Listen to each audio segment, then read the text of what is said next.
Salam hurmatly vatandaşlar, Здравствуйте, Turkmenistan. Bugün biz Avrupa Kovsuzluk ve Hizmetdaşlık baradaki 28. Sovet Ministrinin maslahatını berde gelen delegatsiyalarla maslahatlaştık. Esaslarının içinde siyasi tutsalar vardı. Türkmenistan'a bol geçen meseleler siyasi tutsalar. Hem de yankı nerede volyanım olsa ahiri şol gender dendiği meselesi ve şoma mengdeş yağdaylar. Şol gender mesele önkülüğüne. Dine formal taraftan volyanım. Yanda bir esası meselen birem, bütün dünyadaki bolup geçen korku, nemen korkusu? Covid pandemiyanın meselesi, pandemiyanın yanda teyade görünüşlerinin çıkıyanlarının sebebi, hem de şol hafta bu adamların nehili şol öz yurtlarına görüşüp alıp barayan görüşleri vardı. Şu meseleler esası üns verilen meselelerin biri.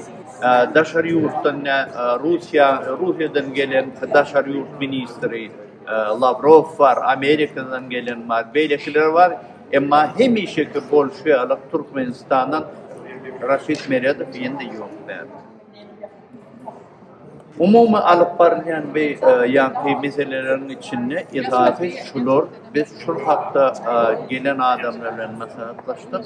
Şol Türkmenistan katı pasif katnaşaşılardı.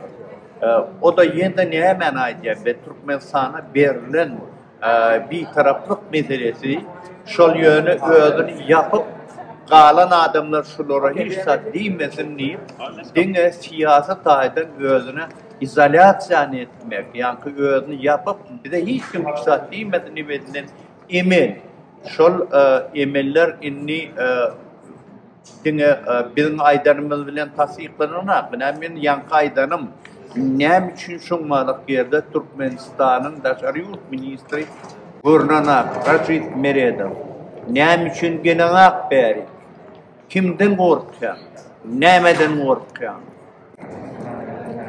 Ayrıca şu meselenin içinde de Türkmenistan'ın prezidenti Haramda Berdi Muhammedov yüzlenecek oluyor. Haramda Berdi Muhammedov. Bütün dünyanın adamları hemmesi korkulu, hemmesinin eline şocağa şu yüzünü yapıp görürler.